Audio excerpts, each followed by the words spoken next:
Here's a Daeed.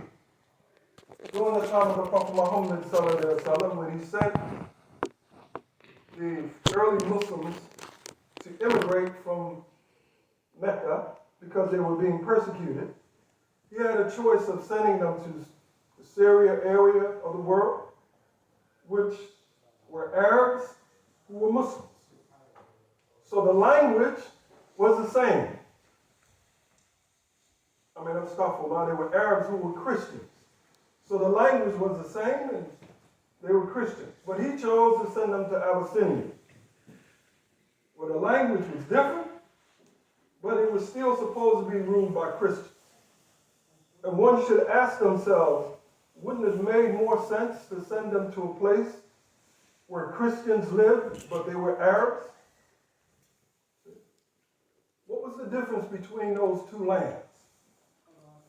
Well, we know the hadith about when the time of the Prophet Muhammad sallallahu alaihi wasallam, when the king of Abyssinia, he went through a process by which he evaluated the Muslims. He wanted to understand where they learned certain terms. Where did they learn about Isa ibn Maryam? And when they told him the story, right, how they learned, he said, we learned from our prophet. And then when he told them what they learned, he drew a line on the ground. He says, the difference between your religion and my religion is the width of this line on the ground. That wasn't the same if he'd have went to Syria, that part of the world, where they were Christians, right? But they had merged Roman paganism. The Romans were in charge. And what were the Romans? The Romans were pagans. Did the Romans give up their pagan belief? No, they didn't give it up. They just merged it with Christianity. We talk on many occasions about the calendar and how the calendar that the West used today has all kinds of paganism all in the calendar. The months of the year, the days of the week. These are systems that the Romans had in place. The calendar that we use is actually called, named after one of their emperors, the Julian calendar. And Muslims come here from other parts of the world, and they don't know these things. And so they believe, if we're saying one, JUMMA, when they say Sunday, they think that's one. They never investigate it. Never do a little bit of research to understand that those two things are not equal. And what's the implication? The implications are that you are adopting a set of beliefs that are totally inconsistent with Islam. See? Why did the Prophet Muhammad sallallahu alaihi wasallam come? To get rid of the idol worship. If you look at the calendar, the Romans originally thought there was only how many months? 10 months. That's why the end of the year ends in the term Decide or December, because that meant 10. And once the Romans realized that there were more than 10 months in the year, they inserted 2 months in the middle of the year. And what are those 2 months? July for Julius Caesar and August for Augustus Caesar. Why? Because the Romans said that the Caesars were gods. Now, if that doesn't wake a Muslim up, I don't know what will. If it doesn't wake a Muslim up that every time you say something and you tell your brother, I'm going to do something tomorrow, that you're saying something which has paganism built into it, then I don't know what's going to wake the Muslims up. What should our attitude be towards the West? Our attitude should be that of the Quran itself. The Quran says we have a criteria. We use our criteria to determine the things that we should accept and the things that we should reject. And this is what I tell all our young guys, little young brothers and sisters here. When you encourage what they call the peer pressure to do something that your parents wouldn't want you to do, how should you respond? You should let them know from the very beginning that you have a criteria by which you make decisions. And that criteria is the Quran. You just don't do things willy-nilly. You just don't wake up one morning and say, let's go, and old lady walking down the street, let's go and take her cane for her so she can fall on the ground and we can laugh. You know, that might be funny to you, but it's not funny to that old lady. And this is the type of things that they do. How many times have you heard on the news where somebody, for whatever reason, goes into a building and just decides to kill everybody in the building? This happens almost every day. Right? I don't believe this happens in your country. There are a lot of bad things happening in the Muslim world, but I don't believe people just wake up in the morning and decide to go and just randomly kill people. I don't think we've fallen to that level yet. So what should our attitude be towards the West? Our attitude towards the West should be one of critical analysis. We have to analyze the things which are being presented to us. You know, the president, current president, says he wanted to save the soul of America because he knew that the soul was being corrupted by the former president. But when he says he wants to save the soul, one of the things that he wants to do, right? They said, well, we're going to have what they call a period of time where we can pass legislation. One of the pieces of legislation that he wants to pass is for same-sex marriage. Right? He wants to say that same-sex marriage is the same as marriage between a man and a woman. This is what he believes is part of saving the soul of America. You know, he only has a couple more months where he can actually get legislation through the Congress. Because as you know, the Congress has flipped. Right? That the House of Representatives is now controlled by the Republicans. And they're not going to let him get anything through. So through what they call this lame duck period, he has decided that one of the most important initiatives, right, is to codify same-sex marriage. This is what they call the soul, saving the soul of America. But if you were to do your research, you would find out that this tradition is a Greek and Roman tradition. So again, did the Christians become Romans? Right? Did the Romans become Christians, or did the Christians become Romans? I submit to you that the Christians have become Romans. And because of that, we have to be very cautious in how we deal with the people of the West. Now, this doesn't mean that we go around and do all kinds of crazy stuff. You know, we had a conversation just last night with the brothers. And I asked them, during the time of Sodom and Gomorrah, who punished the people of Sodom? See, who punished? Did the Muslims punish them? Did Lot raise an army to punish the people of Sodom? No. Allah subhanahu wa ta'ala punished the people of Sodom. From that, I say it is not our responsibility to punish anyone. It is not our responsibility to do any of that. But it is our responsibility to stand firm on the principles of the Quran and the Sunnah. You know, we had a brother that somebody called me up the other day and said, hey, there's a masjid over here. We were leaving, and one of the brothers, his sister, I believe, had died overseas. So some of the brothers were here. And when I was leaving, he called me on the phone. And I believe Joha had an encounter with him. And the encounter was that a person that was with him, there was a question about what exactly was this person. Was he a male? Was he a female? This just happened last week.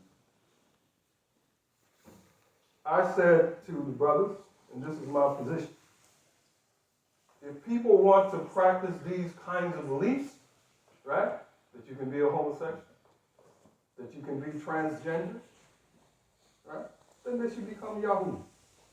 Because the Yahud believe in one God, isn't that right? The Yahud believe that they can question the will of Allah subhanahu wa ta'ala. We say we submit. They say they can question it. About 10 years ago, I read in the New York Times, what did it say? They said all of the Yahudi from around America made a statement. And the statement that they made was, we believe in Allah, But we reserve the right to question Allah. This is not the position of the Muslims. We believe in Allah and we submit to the will of Allah subhanahu wa ta'ala. So if they want to believe in all of those things, then they should become Yahud. I think I told you brothers once, my wife, she was a godmother of two girls whose father was African American and his mother was Yahud. And so as a godmother, you know, she had to go to an event. So I'm in New York. I'm sitting in a synagogue. And I said, oh, this is the first opportunity that I had to actually see what the Quran looks like. And the young lady was talking about the story of Lot, right, and Sodom. And she made a statement as part of her speech. She said, any God, this is what she said, any God that will kill people for doing this, homosexuality, I don't believe in. And everybody in the audience clapped. So if you want to have these different beliefs, then become a Yahoo. You know, they make exceptions for all of these things. And when I read the tafsir in the Yahoo, because they have their own tafsir, the tafsir said that, you know, Allah didn't destroy Sodom and Gomorrah because of homosexuality. It said He destroyed them because they were treating their visitors unfairly. Now they were doing both things. But Allah clearly says in the Quran, right, that homosexuality is wrong. So as the people say today, don't get it twisted. In our attempt to get along with people, in our attempt to, you know, they have these interfaith conferences and things. In our attempt to do that, we must stand firmly on the principles of the Quran and the Sunnah. You know, we can't say, oh, well, it's all right. You know, no disrespect for any of the sisters here. The tradition in Islam is that the Imam, unless it was all sisters, if it's all sisters, they can have an Imam who's sister. But if it's male and females mixed, then the Imam should be a man. This is the tradition of Islam. Now, in Yahoo, they have female rabbis. So if you don't like these principles in Islam, then become a Yahoo. If you think that you should change the book of Allah subhanahu wa ta'ala, then become Yahoo. This is what they've done throughout history. But we know that Allah subhanahu wa ta'ala has stated very clearly that He will preserve the Quran, whether we like it or not. Right? Whether the Muslims like it or not. Doesn't make any difference. You might think it should be different, but it's not going to be different because Allah subhanahu wa ta'ala is going to preserve it. Now, I started off by saying all of those things just to clear my mind.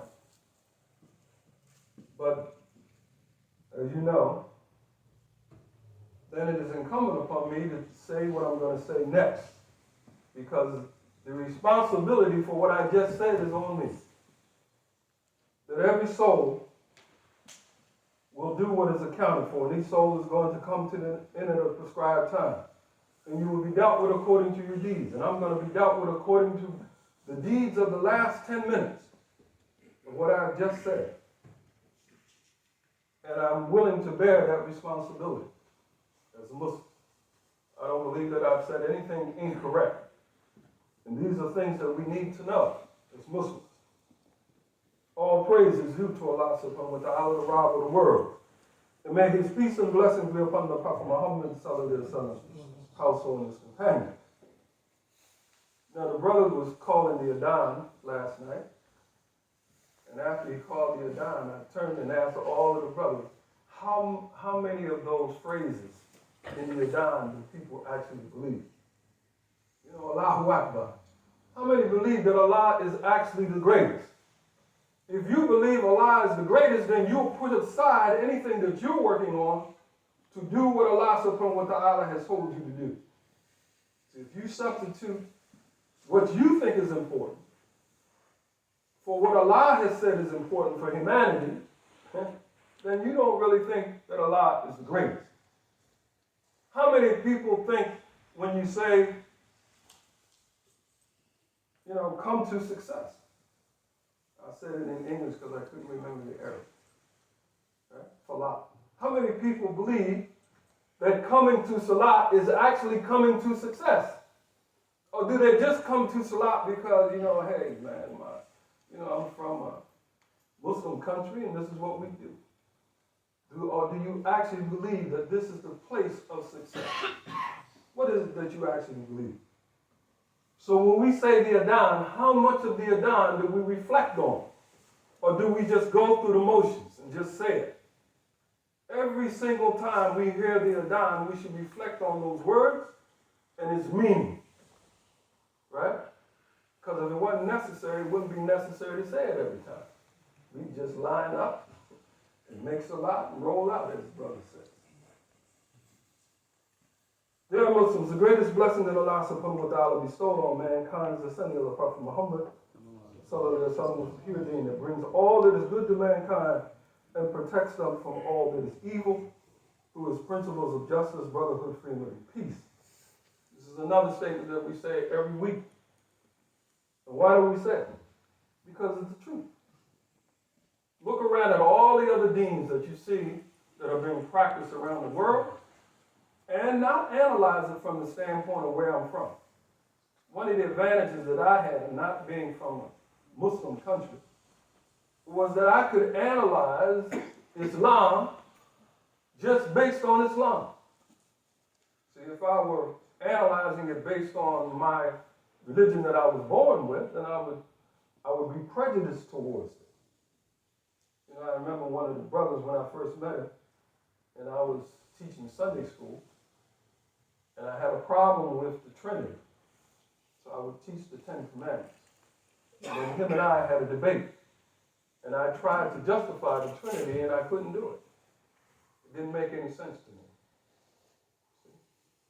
And it led me towards Islam. Not because of any Muslim brother that I met from overseas, because the brother that I took Shahada with was an American. He was from D.C. But he said, hey, brother, this is simple. I said, well, what do you have to do to be a Muslim? And then he told me in Arabic. He said, I said, what does that mean? He says, I bear witness that there is no God but Allah, or one God, the one true God, and I bear witness that Muhammad is the son. Now, I didn't know anything about Muhammad. But I did believe in one God. And then I had to go about learning about who Muhammad was. And then I believe that this statement that I read every khutbah, that the greatest blessing that Allah subhanahu wa ta'ala bestowed on mankind is the sending of the Prophet Muhammad. I had to learn that. I had to read the surah of the Prophet Muhammad. See? Every opportunity that I get to read and learn about this person, I do that.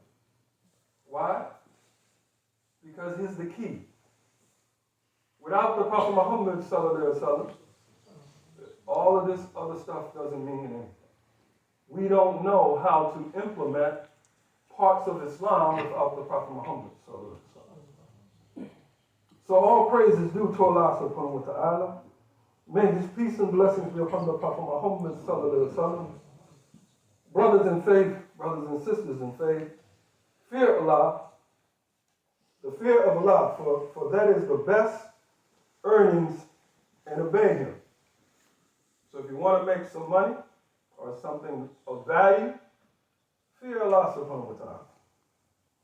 So be dutiful to Allah and hope for the reward on the last day and commit no mischief on the earth. Allah subhanahu wa ta'ala says in Surah the Emam, ayat 102, O you who believe, fear Allah subhanahu wa ta'ala as he should be feared and die not except in the state of Islam. This is a challenge for all of us. Are we going to die in the state of Islam? A better understanding of Islam than we had yesterday and the day before yesterday? Or do we feel secure in the knowledge that we have? See? I was talking to the brother just the other day. And we were talking about Shia and Sunni. And I said, a bold statement, that the only thing that we can get from Shia and Sunni is learn the lessons to avoid it in the future. It's not meant for us to choose sides about something someone did 1,400 years ago. But it is important that we learn from the mistakes that they made. Right? If you have fitna among the Muslims, clearly that's a mistake. If you have Muslims killing Muslims, clearly that's a mistake. No matter who you think is right, it was a mistake. And the question is, what can we learn from what they did? And if we don't learn, what do we have? We'll have Iraq, where we'll have all of the Muslims turning against the Muslims in Iraq. Or we'll have another country in the Middle East being attacked by who? The people of the West.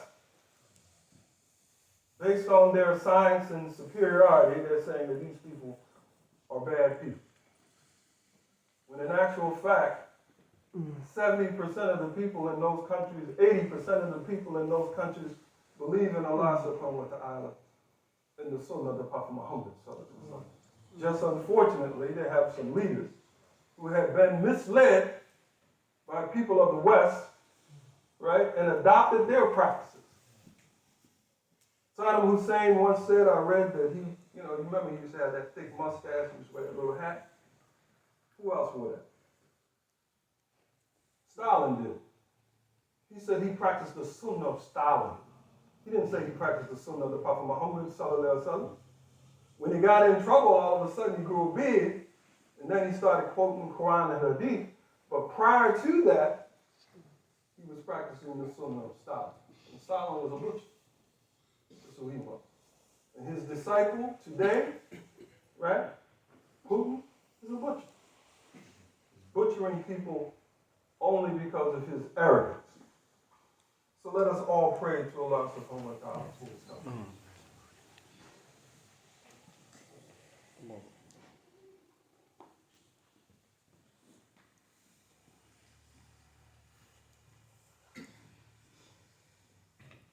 Alhamdulillah.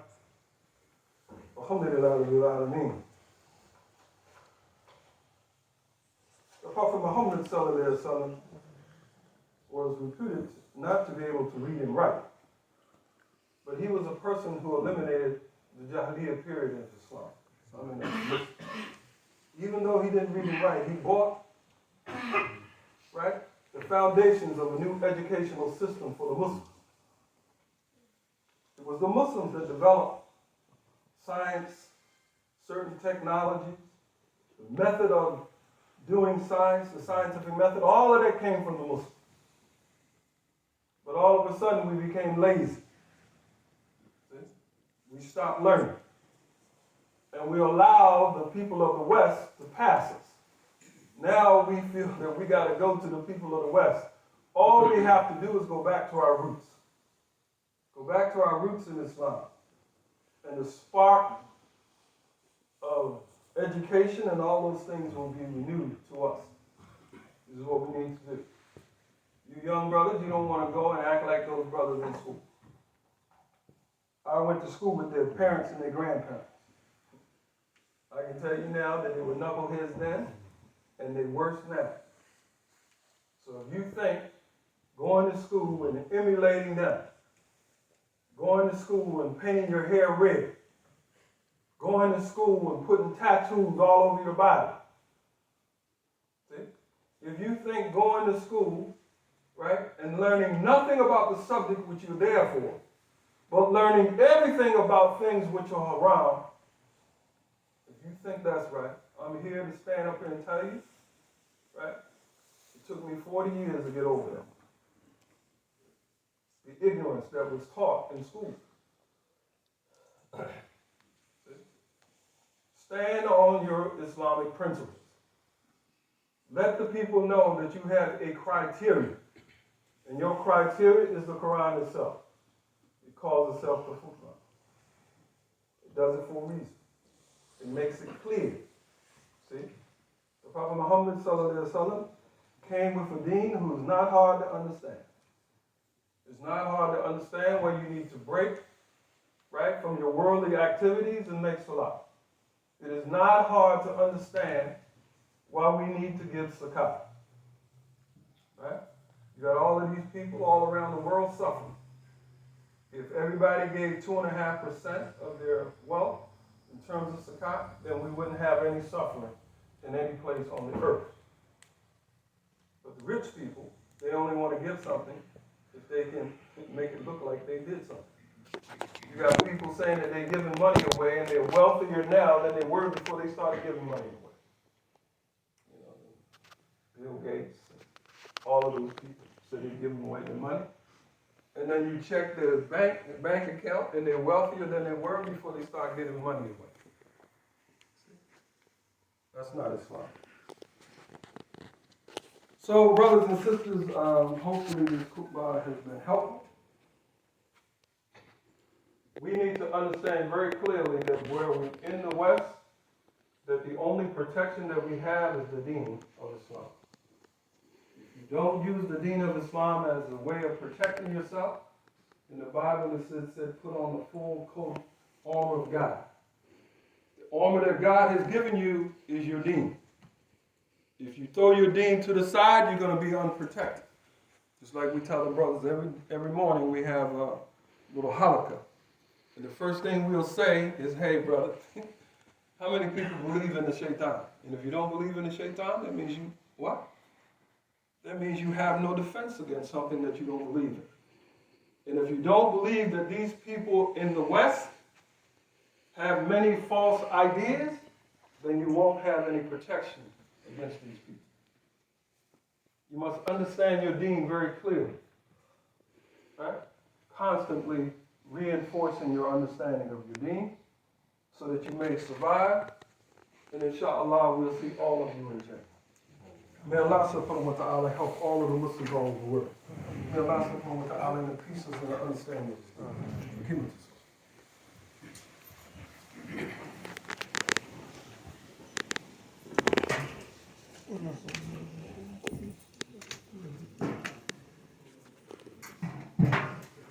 الله أكبر الله أكبر أشهد أن لا إله إلا الله أشهد أن محمدا رسول الله حي على الصلاة حي على الفلاح قد قامت الصلاة قد قامت الصلاة الله أكبر الله أكبر لا إله إلا الله لا إله إلا الله محمد رسول الله صلى الله عليه وسلم